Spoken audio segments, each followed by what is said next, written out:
Let me tell you something, Alana Banks. Hmm. You got to be tough if you're going to make it in this world. You do. You got to be. You got to be resilient. You know what I'm saying? Agreed. I do. Yeah. I totally know what you're saying. If you're an entrepreneur or like you're running your own business and you're like just getting up every day to get going and make it happen and do all the things that you want to do, you do have to have toughness, right? You have to have resilience. You've got to have a North Star, which we can talk more about Yeah. in a bit. But Yeah. I think a lot of coaches, a lot of entrepreneurs see a little bit of success and then get overwhelmed and give up, or don't see success quickly enough and feel bad and give up. yeah, And listeners, we want you to not do that. We want to talk today about the role that resilience plays in your business and in your life. And we want to share some of our important beliefs or secrets, you might say, related to how Alana and I individually embody resilience. yeah, it's the name of the game, right? When you're an entrepreneur, when you're running your own business and having to hold yourself accountable more more times than not, I guess. I'm actually just looking at the definition of resilience, and it says the capacity to withstand or to recover quickly from difficulties and toughness, the ability of a substance or object to spring back into shape, Oh, elasticity. I mean, I like that. It's true, right? Because you go through, it's like sometimes you feel like you're just going through the ringer and then yeah, you have to kind of bounce out of it, bounce out, bounce back. bounce back. Yeah. And Yeah. stuff comes up, even when Yeah. things like, I'll give you the example from my life. Business is going really well for me right now, really well. Things have been steadily growing in the recent months, as they have been for a while. But at the same time, with rapid growth comes sometimes overwhelm or increased pressure or increased stress or shorter deadlines or whatever, right? Yeah. And Or you more know, responsibility too, right? or Like, more responsibility. So I've been celebrating a lot of good success lately, but I've also been at a significantly increased stress lately because of it. And it's okay to be in that situation, especially when it's temporary, if you embody an adequate amount of resilience, right? You yeah, will get through, right? And so you totally. need, yeah, Yeah. I'm with you on that. And that's why, it's so important. I don't know if we've talked about this on the podcast before, but it's so important, especially as a coach, because, you know, you're not just a business owner, but you're also a coach, most likely, if you're listening to this podcast.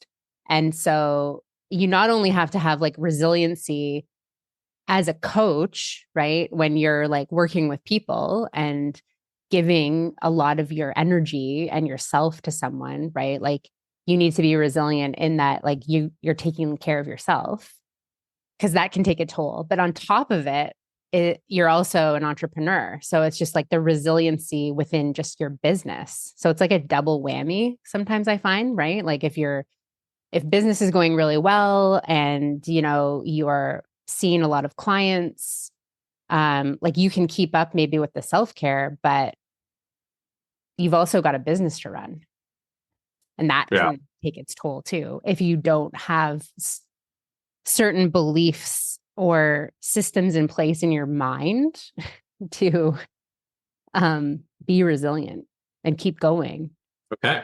Let's get into specifics. We got Yeah. three, the three key beliefs that Alana Banks embodies in order to have high resiliency. Hmm. The three key beliefs or secrets that yours truly, Ryan Montes, has put down on paper to share with you today about resilience. Number one from Ryan, I choose the meaning of the events that happen in my life. So here's what this means, folks.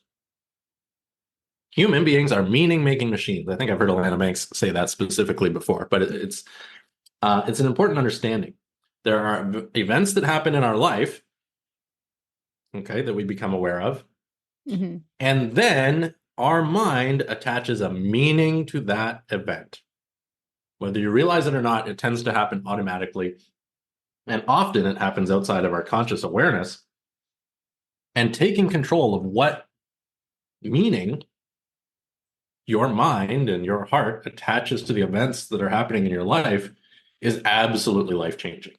Mm-hmm. It means the difference between being upset about something or not caring. It means the difference between finding something funny and finding something highly offensive, right? The meaning that we choose to attach to the events that are happening, um, it literally changes our neurology, it changes our destiny, it changes our quality of life.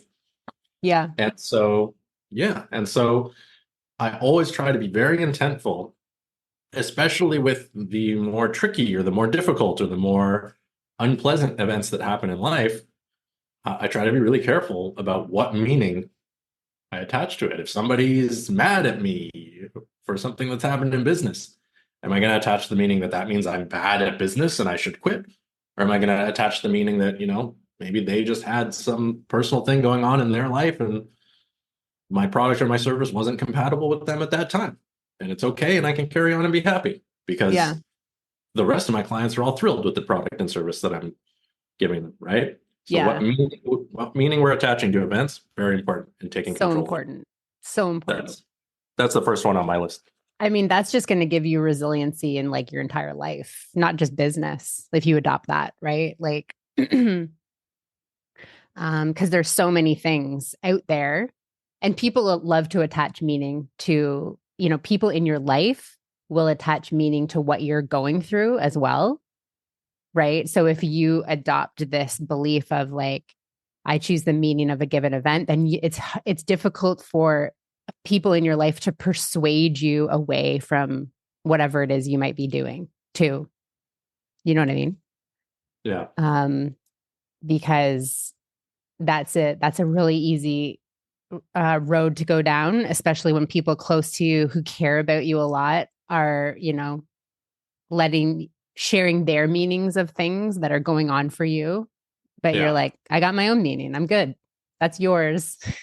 Yeah. I'll keep mine. Thank you. Yeah. Yeah. I think maybe a couple of examples would be helpful for this one just to really drive it home. Yeah. And I gave that one example, let's say you have a client and all of a sudden, Mm-hmm. they go from being nice and happy and satisfied to hating you and demanding a refund and whatever, right?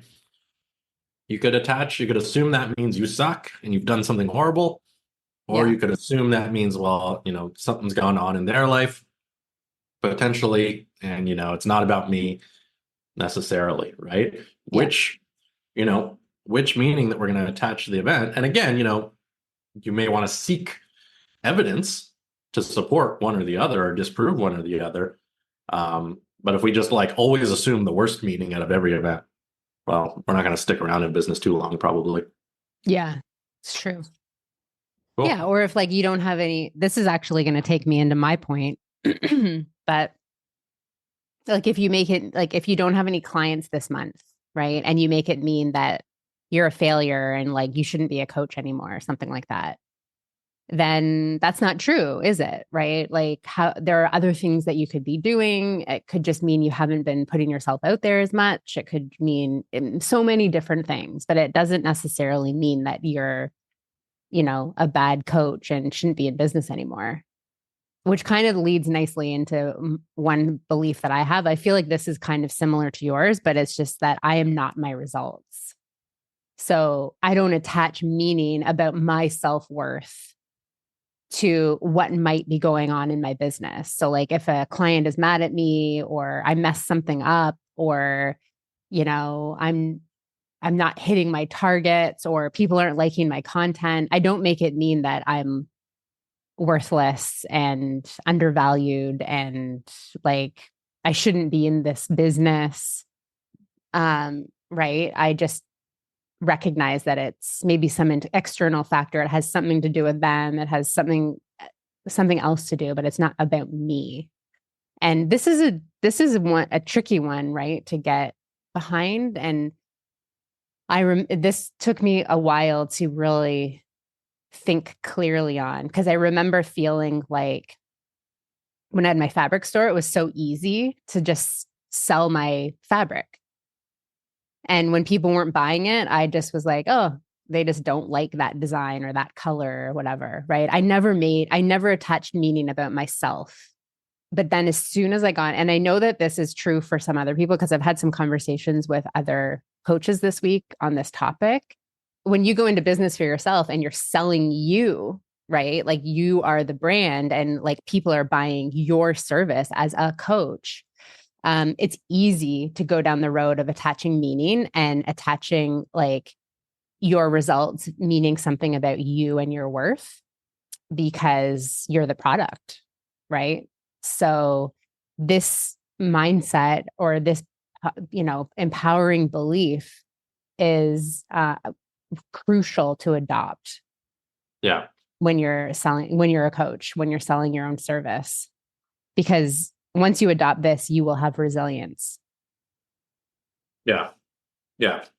So it was, I am not my results. I am not my results. Yeah. I am not my results. Connected to, but not exactly the same as I get to choose the meaning of the events that occur around me. Definitely related. Okay, cool. Cool. Love it. Shall we? Okay, you wanted to go back and forth. Okay. Yeah, I like going the back and forth. Cool. That works for me. Easy peasy. Yeah. It helps with my resiliency. Yeah. I mean, ladies and gentlemen, it's great. You should be flexible about things until it's time to not be flexible, right? You don't want to be inflexible all the time. Yeah. You don't be flexible all the time. I like to be easygoing. Yeah. Whenever possible, and then I'd stand my ground when I need to, right? Which is kind of which also leads to being resilient, right? Like sometimes you do need to know when to stand your ground and when to be flexible. Yeah. Yeah. Sometimes you got to chill. Yeah. Yeah. Sometimes you got to be not chill. Yeah. Anyways, all right. Number next. My second belief that I've adopted, which I think helps me be very resilient, is the understanding that it's going to be hard sometimes, and that's okay. Life is going to be hard sometimes, and that's okay. Business is going to be hard sometimes, and that's okay. Everything's going to be hard sometimes, and it's okay. And just being able to be in a hard part and recognize this is a hard part. It is temporary. It is okay. What do I need to do to just carry on and get through this? Mm-hmm. Just having that understanding that, the challenges are going to come. That's okay. It's normal. Face them, do your best, keep going. Yeah. I think that's life too. Like, when I think of that, it's kind of like, that's what keeps things interesting. Because would you want everything to be just like amazingly okay all the time? I mean, maybe that would be nice, but then I think it would get boring. Yeah. Yeah. Right. And you need to go through difficult times or, maybe like I feel like when you're in that sort of difficult time or that tough time where you're having to like juggle a lot of things or manage different responsibilities, you're in a period of expansion.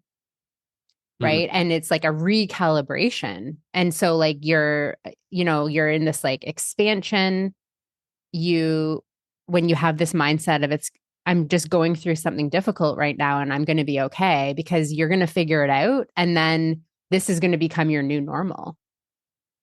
Right. Yeah. It's just like recalibrating the energy like around you. And then you're going to like go through another hard time. And then you're just going to like recalibrate to that level. And then you'll look back on, these other tough times and you're like, oh, that's nothing compared to like what's happening right now. Right. And that's resilience, because you recognize in that moment, like how strong you are, how resilient you are, what your capacity is. Right. Yeah. Because isn't there like a quote around like that we're only working within like 10% of our like total capacity or something like that? Oh yeah. Something like that. It's like, humans only use, there's a couple of variations of it. One, which is not true, is that we only use 10% of our brain. That's not true. We use 100% of our brain. Yes. But I think the more accurate one is that like we only use 10% of our potential at any Yeah. given time, or our potential exertion or our potential Like output. full capacity, something Yeah. like that. Yeah. And I think Yeah. it's true because you don't, I mean, um, I remember when I became a mom, right? Like things that used to make me tired, things that used to just like totally exhaust me, or when I actually thought I was tired, when I became a mom and like my capacity for like exhaustion and like the amount of things I could do in one day went from like 10 to like 100. Like it was Yeah. just, and I was just like, oh wow, I had no idea I had all this in me, right? I'm just using that as an example because like people can relate to that, but like, we have so much capacity Yeah. and we don't know what we're capable of until you push yourself, right? And you go through the tough stuff. Yeah. Or maybe you're Agreed. having to deal with like other things. It doesn't have to just be kids, but it could be like other family obligations, elderly parents on top of your work and all the other things that you have to be doing. Yeah. I like the hard times. I think they're good. They're good for you. There you go. Lana Banks loves the hard times. Mhm. Did we get to your second point yet? I don't think so. No, Right? I'll add mine in. So my second point is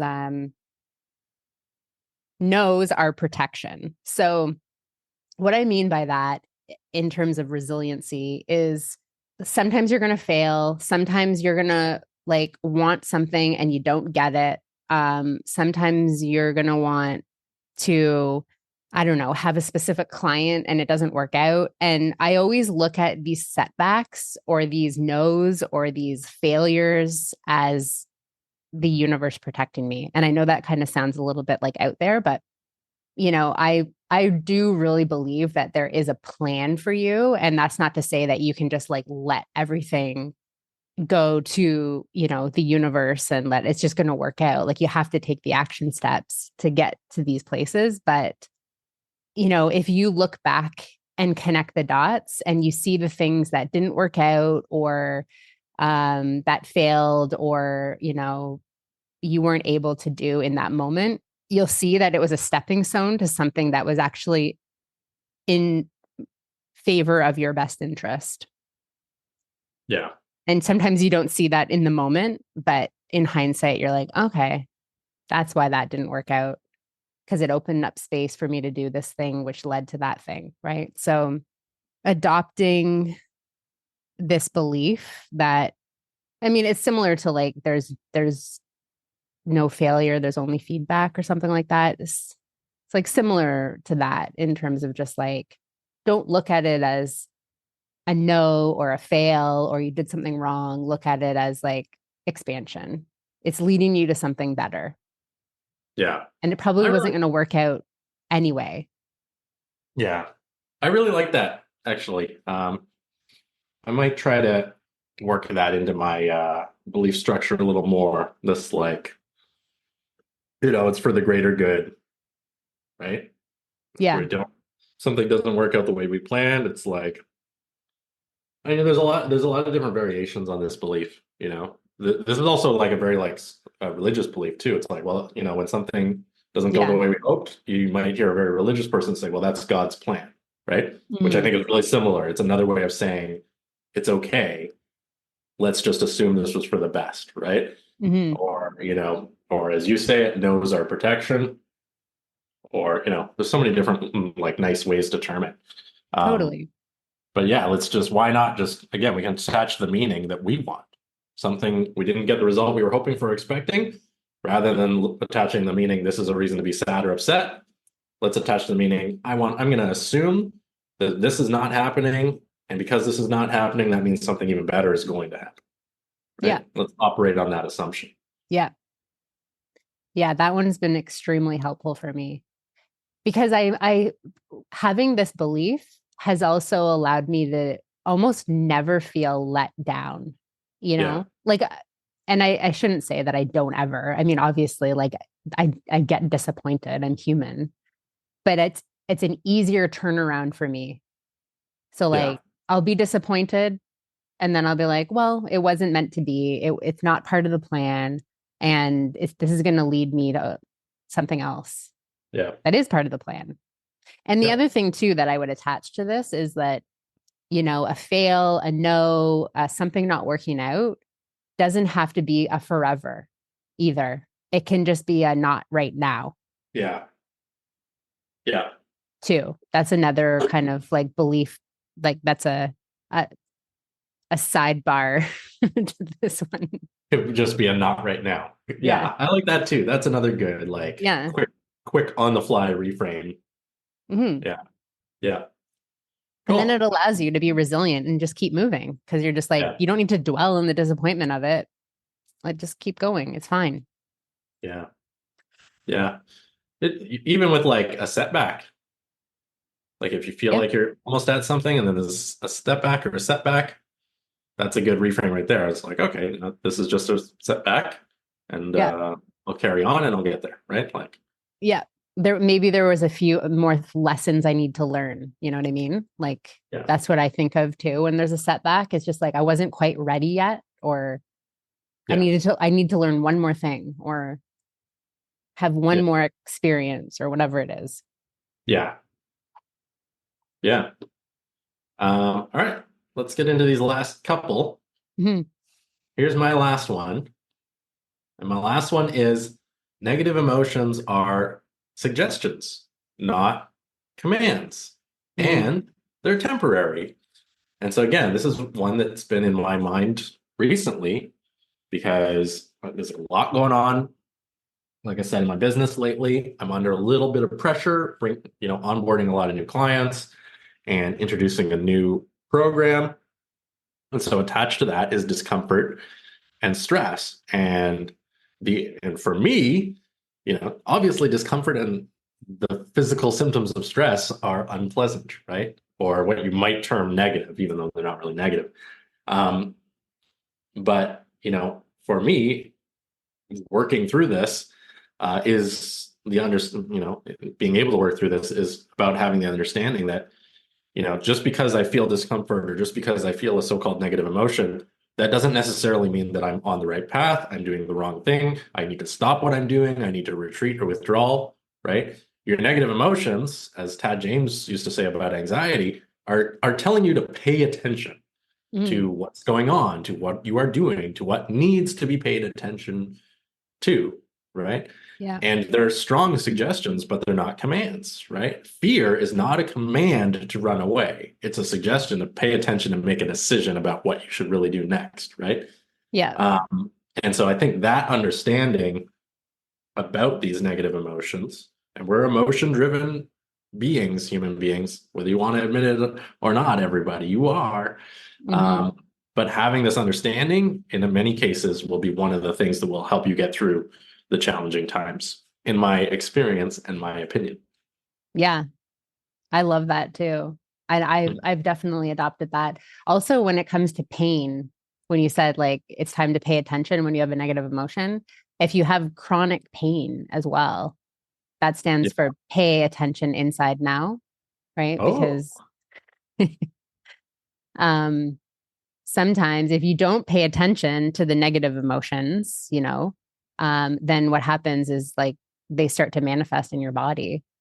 yeah, And then like the last place, really for them to show up is pain in your body. And then you're like, okay, I got to pay attention to this. I got to address whatever it is that, so if you're not paying attention to like your fear or your anxiety or whatever is coming up for you, then it's going to start to manifest in your body yeah, with like tension, headaches, right? Like stiff neck, stomach aches, all yeah, that stuff. And we don't want to get there because then, you've kind of gone too far the other yeah, side.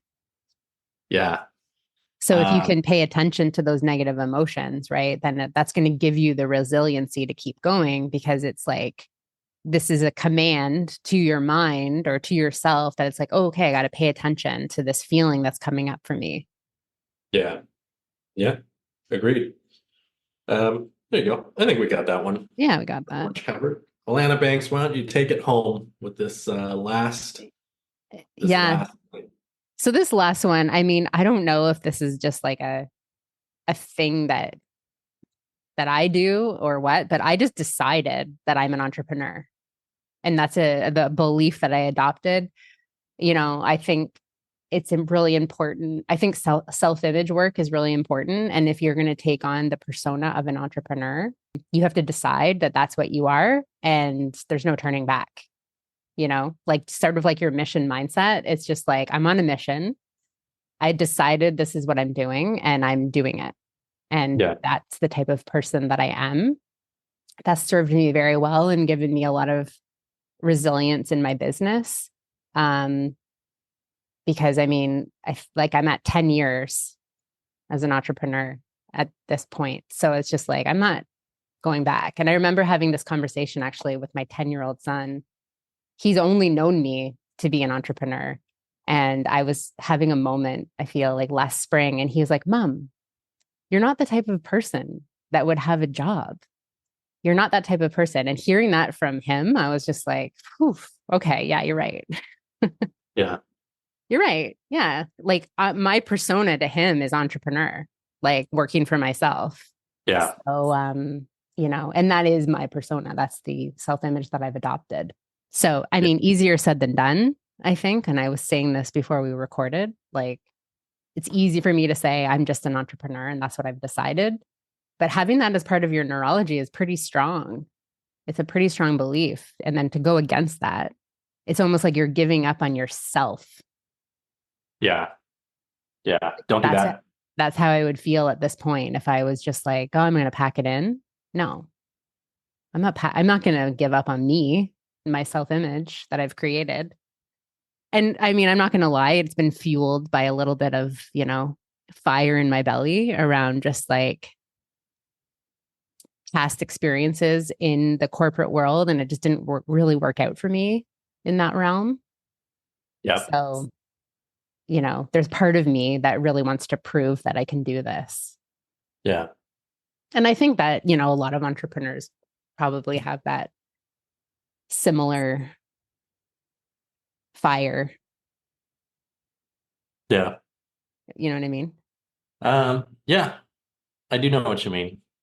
I think I'm due to kind of polish up my self-image a little bit. I definitely have always had that kind of self-image of being an entrepreneur, which is why I suffered so much when I was an employee. Yeah. Um, but a self-image is more nuanced Yeah. than that, right? And so I think it's something we all should be revisiting regularly, right? And Yes. perhaps like maybe you're more into the self-image scene than your old pal Ryan here, but maybe it's like something that people should be formally revisiting once a year or every 6 months, Oh, right? What do you think 100%. about that? Yeah. Well, I'm running a workshop February 2nd at noon Eastern time. Holy Um, jumping. that's called The Confident Coach, How to Create a Self-Image that Screams Leader Vibes. If self-image work is something that you're interested in, come to my workshop.